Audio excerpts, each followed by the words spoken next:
இந்த வீடியோவில் நம்ம என்ன பார்க்க போகிறோம்னா, மிதுன ராசிக்காரர்களுக்கு 2026 மே மாதம் எத்தகைய ஒரு மாதமாக பலாபலன்கள் நிறைந்த ஒரு மாதமாக இருக்க போகுதுங்கிறது சயின்டிஃபிக் வேதிக் அஸ்ட்ராலஜி முறையில் எதையும் மிகைப்படுத்தாமல் உள்ளது உள்ளவாறு பரிகாரங்கள் அது மாதிரி மூடநம்பிக்கையில் போகாமல் நாம் தெளிவாக பார்க்க போகிறோம்.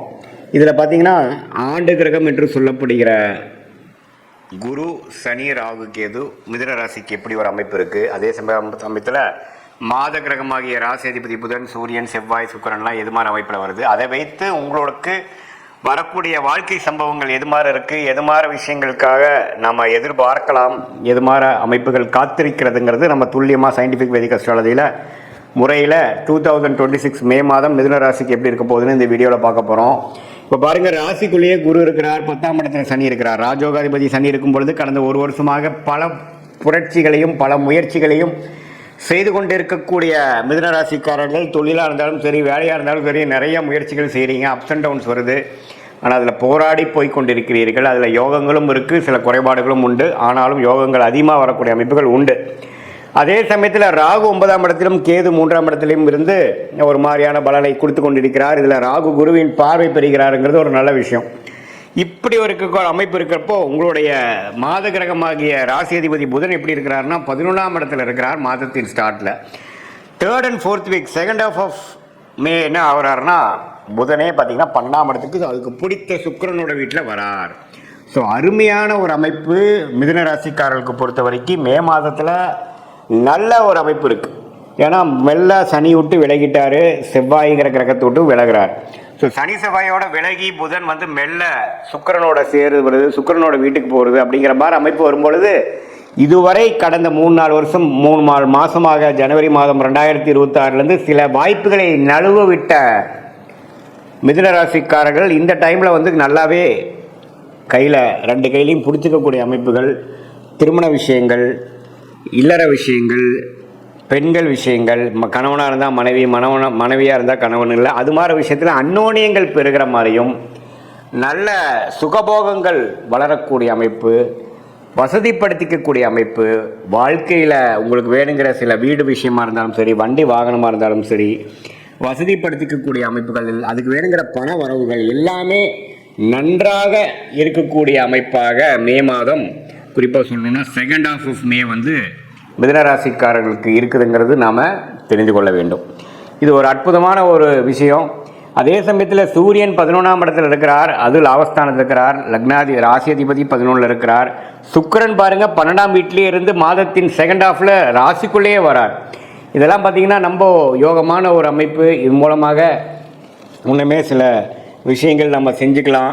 வாழ்க்கையில் இதுவரை நம்ம செய்யக்கூடிய படிக்கக்கூடிய ஸ்டூடெண்ட்ஸாக இருந்தாலும் சரி, மாணவர்கள் இருந்தாலும் சரி, ஒரு உத்தியோகத்தில் இருக்கிறவங்க இருந்தாலும் சரி, நடுத்தர வயதினராக இருந்தாலும் சரி, நல்ல டக்குன்னு சில விஷயங்கள்லாம் நடந்தது. நம்மளால் காத்துட்டு இருந்ததெல்லாம் கொஞ்சம் ஓரளவுக்கு பண்ணிட்டேன், சில விஷயங்கள் எனக்கு கைவிட்டு போனதெல்லாம் இப்போ கொஞ்சம் கிடச்சிது அப்படிங்கிற மாதிரி ஒரு நல்ல யோகமான ஒரு அமைப்பாக மிதுன ராசிக்காரர்களுக்கு அது வருகிறது. அதே சமயத்தில் மாதத்தின் ஃபஸ்ட் அண்ட் செகண்ட் வீக் பார்த்தீங்கன்னா ஃபஸ்ட் ஹாஃபில் பார்த்தீங்கன்னா செவ்வாய்ங்கிற சத்ருபா அதிபதி பார்த்தீங்கன்னா சனியோட சேரும் பொழுது கொஞ்சம் உடல் உபாதைகள், வண்டி வாகனத்தில் போகிறப்ப கேர்ஃபுல்லாக இருக்கணும். ஏன்னா 6ஆம் வீட்டு அதிபதி சனியோட சேர்ந்து 10ஆம் இடத்துல இருக்கும்பொழுது தொழிலில் வந்து சில சங்கடங்கள், சில எதிர்ப்புகள் வரலாம். கொஞ்சம் கேர்ஃபுல்லாக முதல் ஃபஸ்ட் ஹாஃப் பார்த்துக்கிட்டு செகண்ட் ஹாஃபில் வந்து அதோட லாபத்தையும் அதோட நல்ல பலனையும் அணிவிக்கக்கூடிய ஒரு அற்புதமான ஒரு மாதமாக சுக்கிரனுங்கிற ராஜோகாதிபதி ராசிக்குள்ளே வருவதனாலையும்,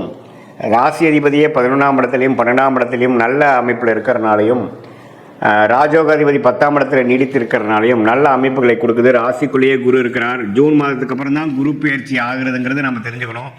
அதுக்கப்புறம் பார்த்திங்கன்னா நிறையா குடுக்கல் வாங்கல் அதிகமாகவும், நிறையா இன்வெஸ்ட்மெண்ட்ஸ் அது மாதிரி போகும். ஆனால் மே மாதம் வந்து அதுக்கு வேணுங்கிற நல்ல ஒரு ஃபவுண்டேஷனை கொடுக்கக்கூடிய ஒரு அற்புதமான ஒரு மாதமாக மே 2026 மிதுன ராசிக்காரர்களுக்கு வருகிறதுங்கிறது நம்ம தெரிஞ்சுக்கணும். இது வந்து ஒரு பொதுவான பலனை தவிர உங்களுடைய ஜென்ம ஜாதகம் எப்படி இருக்குது, பிறந்த தேதி, பிறந்த நேரம், பிறந்த ஊரை வைத்துக்கொண்டு உங்களுடைய திருக்கணித பஞ்சாங்கம் பிரகாரம் உங்கள் ஜாதகத்தை போட்டு நீங்கள் என்ன லக்னத்தில் பிறந்தீங்க, மிதுன ராசியில் திருவாதிரை நட்சத்திரமா, மிருகசீர நட்சத்திரமா, புனர்பூச நட்சத்திரமா, என்ன நட்சத்திரத்தில் பிறந்தீங்க, உங்களுடைய தசாபுக்திகள் எப்படி இருக்குது, உங்கள் லக்னாதிபதி எப்படி இருக்குது, இப்போ நடக்கக்கூடிய தசைகள் எப்படி இருக்குதுங்கிறதெல்லாம் நல்லா துல்லியமாக ஆராய்ந்து அதில் வரக்கூடிய துல்லியமான பலன்களையும் இப்போ நம்ம கோச்சாரத்தில் பொதுவான மிதுன ராசிக்காரர்களுக்கு எப்படி இருக்குதுங்கிறதையும் சேர்த்து வைத்து நம்ம கொஞ்சம் துல்லியமாக பார்க்கும் பொழுது அடுத்து வரக்கூடிய காலங்கள் ஷார்ட் டேர்ம் எப்படி இருக்குது, அடுத்து வரக்கூடிய லாங் டேர்ம் இது மாதிரி ஒரு அமைப்பாக காட்டுகிறது. எந்த நேரத்தில் எது செய்யணும், எப்போ நல்ல நேரம் வருது, எப்போ ஜாப் சேஞ்ச் பண்ணலாம், எப்போ தொழில் அபிவிருத்தி பண்ணலாம், எப்போ தொழில் ஸ்டார்ட் பண்ணலாம், திருமண விஷயங்கள் எப்போ காட்டுது, லேட் மேரேஜா ஏர்லி மேரேஜா, அந்த இல்லற வாழ்க்கை அமையக்கூடிய அமைப்பு எப்போ வருது, குழந்தை பேரும் எதிர்பார்க்குறவங்களுக்கு எப்போ குழந்தை பேரும் கிடைக்கிற அமைப்புகள் மனைவி ஜாதகம் மூலமாகவும் கணவர் ஜாதகம் மூலமாகவும் காட்டுகிறது.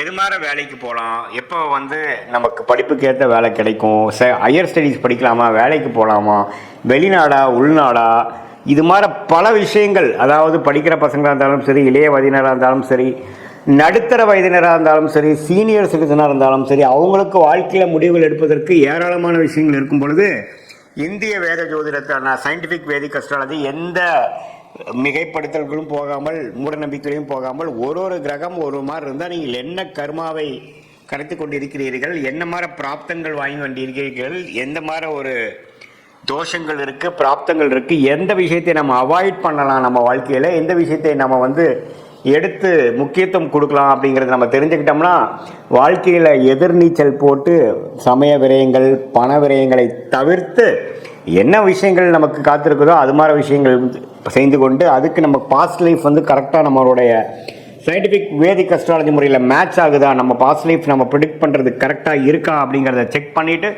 இப்போது ப்ரெசன்ட் டைம் எப்படி இருக்குது, அடுத்து வரக்கூடிய இம்மீடியட் ஃப்யூச்சர் எப்படி இருக்குது, அதுக்கப்புறம் வரக்கூடிய லாங் டேர்ம் ஃப்யூச்சர் எப்படி இருக்குங்கிறதெல்லாம் துல்லியமாக பார்த்து அதற்கேற்ற முறையில் நாம் நல்ல அமைப்பாக நாம் நம்மளுடைய வாழ்க்கை சம்பவங்களை அமைத்து கொண்டு அதுக்கு தகுந்தமான முயற்சிகளை நம்ம செய்யும் பொழுது மிதுனராசிக்காரர்களுக்கு இப்போ இருக்கக்கூடிய அந்த பொதுவான ஒரு அமைப்பு எது மாதிரி விஷயங்கள் காட்டுதோ அதை இன்னுமே நம்ம ஃபைன் டியூன் பண்ணி எது மாதிரி விஷயத்தில் எது மாதிரி டைமில் நம்ம எடுக்கலாம், எந்த விஷயத்தை நம்ம அவாய்ட் பண்ணலாம், நம்மளுடைய யோகமான கிரகம் என்னவா வருது, எதை நோக்கி போகலாம், எதில் நமக்கு லாபங்கள் அதிகமாக இருக்குது, எதில் நமக்கு பிராப்தங்கள் இருக்குது, எந்த டைரெக்ஷனில் போனோம்னா நம்ம ஈஸியாக நம்ம எதிர்நீச்சல் போடாமல் எளிதில் நம்மளுடைய குறிக்கோள்களை நம்மளுடைய கோலை அச்சீவ் பண்ண முடியுங்கிறதை சயின்டிஃபிக் வேதிக் அஸ்ட்ராலஜி முறையில் தெரிந்து கொண்டேனால் கண்டிப்பாக வாழ்க்கையில் எதிர்நீச்சல் போடாமல் எளிதில் வெற்றி பெற முடியும் என்று சொல்ல விரும்புகிறேன். மீண்டும் மற்றொரு காணொளியில் சந்திப்போம். நன்றி, வணக்கம்.